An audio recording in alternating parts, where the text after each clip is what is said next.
Engineering वो करते हैं जो कुछ नहीं कर पाते। का बस एक ही सपना होता है कि हम कोई प्रोडक्ट बेस्ड कंपनी में जॉब पा लें। अगर भीड़ में 100 लोग हो तो इनमें से 90 लोग तो इंजीनियर्स होंगे। Hi, I'm Prapti Best and this is a part 2 of story time telling you that how I ended up becoming an engineer with zero coding skills. तो ये स्टोरी स्टार्ट होती है जब मैंने एडमिशन लिया था एक प्राइवेट इंजीनियरिंग कॉलेज में, बिकॉज मेरा आईआईटी जेईई में से हुआ नहीं और इंजीनियरिंग मैंने एज अ बैकअप चूज किया था बिकॉज मुझे कुछ और करना था अपनी लाइफ में। तो सब लोगों के हिसाब से इंजीनियरिंग वो करते हैं जो कुछ नहीं कर पाते। अगर भीड़ में 100 लोग हो तो इनमें से 90 लोग तो इंजीनियर्स होंगे। एंड मैं बीटेक सीएस कर रही थी एंड जो कोई भी बीटेक सीएस करता है उनको पता होगा कि उन सब का बस एक ही सपना होता है कि हम कोई प्रोडक्ट बेस्ड कंपनी में जॉब पा लें तो हमारी लाइफ सेटल है। तो हमारे कॉलेज में भी सभी का ऐसा ही सपना था कि उनको एक प्रोडक्ट बेस्ड कंपनी में जॉब पानी है बिकॉज वो बहुत अच्छा पैकेज देती है।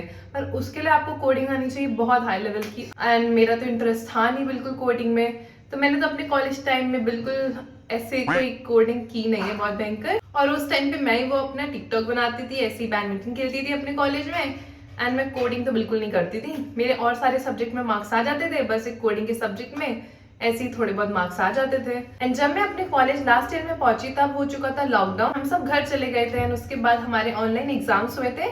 फिर उसके बाद आया प्लेसमेंट्स का टाइम। तब मुझे लगा कि नहीं, अब तो मुझे पढ़ना चाहिए बिकॉज ऐसा सब लोग का हो जाएगा प्लेसमेंट, जॉब में ऐसे ही बैठी रह जाऊंगी।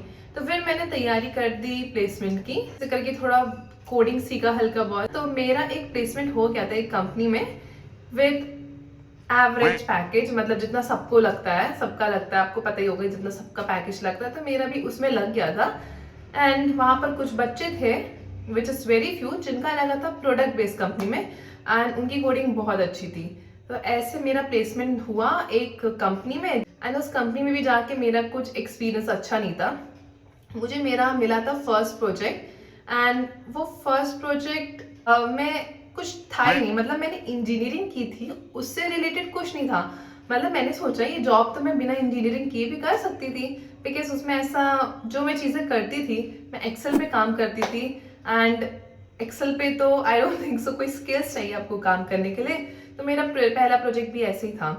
फिर उसके बाद मुझे याद है मेरे ही उस कंपनी में एक कोई मेल आया था जिसके बारे में मेरे फ्रेंड ने बताया था कि अगर आप ये एग्जाम पास करोगे, ये टेस्ट क्लियर करोगे, ये लर्निंग्स करोगे, सर्टिफिकेट पा जाओगे तो आप एक डेटा इंजीनियर की फील्ड में चले जाओगे। एंड मुझे पता नहीं था ये डेटा इंजीनियरिंग होता क्या है बिकॉज मुझे कोई ऐसा बताने वाला था ही नहीं कि इस फील्ड में क्या होता है।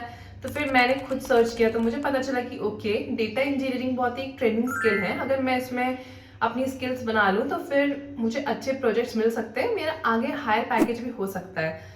तो फिर हम सब लग गए उस एग्ज़ाम को क्लियर करने में, मैं और मेरे दोस्त हम पढ़ने लग गए अबाउट डेटा इंजीनियरिंग। हमने सारे कोर्सेज कर लिए। फिर उसके बाद वहाँ से स्टार्ट होती है मेरी एक असली डेटा इंजीनियर की स्टोरी। सो ये स्टोरी के बारे में मैं कभी आपको दूसरी वीडियो में भी बताऊंगी कि क्या हुआ था उस कोर्स में, क्या मैंने किया था एंड क्या करने के बाद मैंने कोर्स कंप्लीट किया एंड उसके बाद मैंने एक डेटा इंजीनियर बन गई एंड उसके बाद फिर मैंने दोबारा से स्विच किया एक कंपनी में जिसमें मेरा पैकेज भी अच्छा था एंड स्किल्स भी अच्छी थी। तो thank you for watching my this video. So if you like my video please like share subscribe. Thank you.